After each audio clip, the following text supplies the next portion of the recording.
Yep, audio sucks. I'm in the car. As of 4 years ago, this was the only information I could find on this. I didn't do whole lot of digging. I only dug for a few minutes because I thought about it right before I hopped in the car. I gotta go to a dentist appointment. As of 4 years ago, okay, let's start before that. The Patriot Act, you know, that act that sounds really good because it's called the Patriot Act. You know, they name things just the opposite of what they actually are. The federal government does. There was a little clause in there that allowed the cops, anybody with a badge, to steal your money. It's called civil asset forfeiture. You don't have to commit a crime. They just have to say, "Oh, you got more cash on you than I think you should have on you. I don't carry this amount of cash, so it's not normal. I think it's product of a criminal enterprise." So as of 4 years ago, there had been 61,000 civil asset forfeitures. Also in the Patriot Act, the federal government says, hey, local state cops, if y'all do this and steal this money from people, we will allow you to keep half of it. We're going to take the other half of it. Adding up to a total of almost $3 billion, meaning the states and local cops got to keep $1.7 billion, Homeland Security around $800 million, and the rest the federal government got to keep. Actually, so it was double that. It was almost $6 billion. Right, $6 billion. My bad, I messed up. Almost $3 billion is what the state and Homeland Security got to keep. I think. I could be wrong about that. Anyway, it doesn't matter.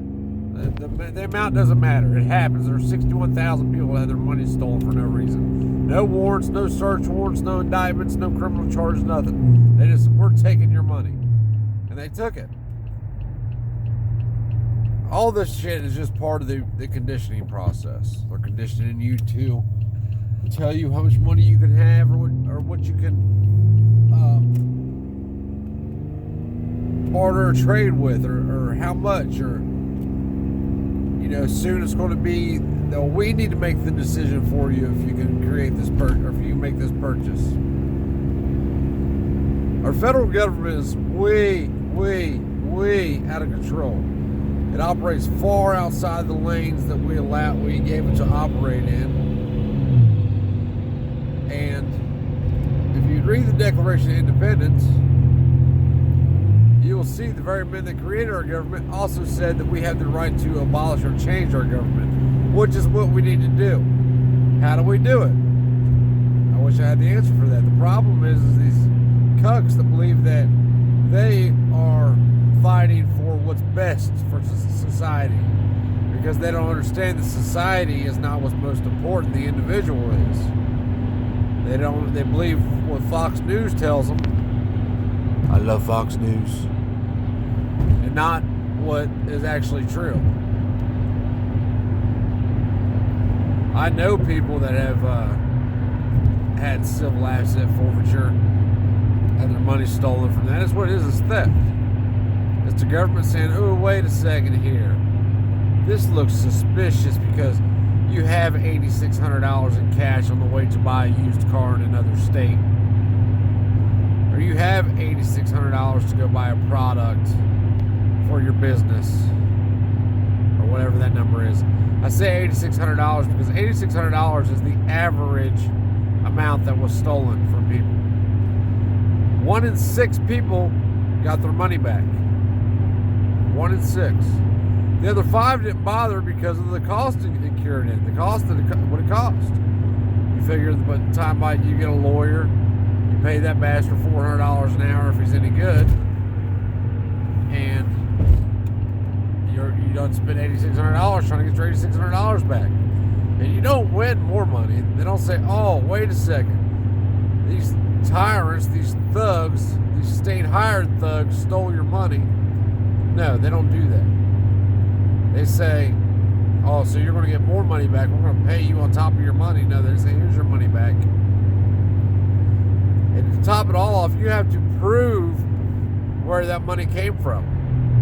You have to prove it. So if you're a guy like me that does a lot of trading around, and sometimes you wind up with big wads of cash because you sold something that you traded it around for that may or may not have a title.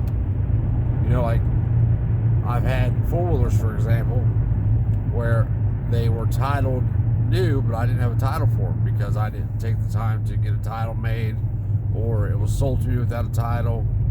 A lot of times the courts don't accept bills of sale on property that should have a title.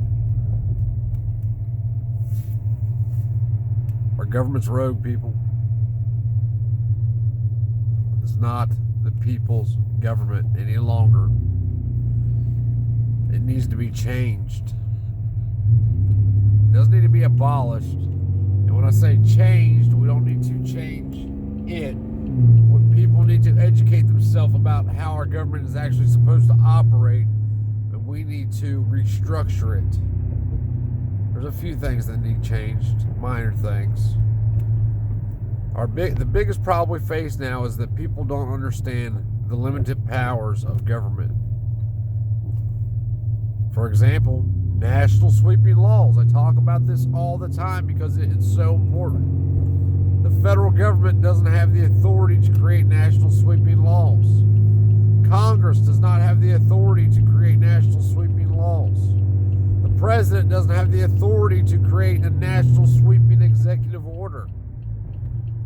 No, they do not. Article 1, Section 8 is the 18 specific powers we granted to government.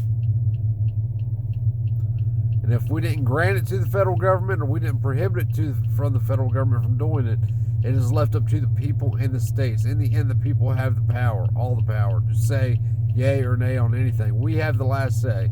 It's not the court system, it's not the cops, it's not the Supreme Court. The people.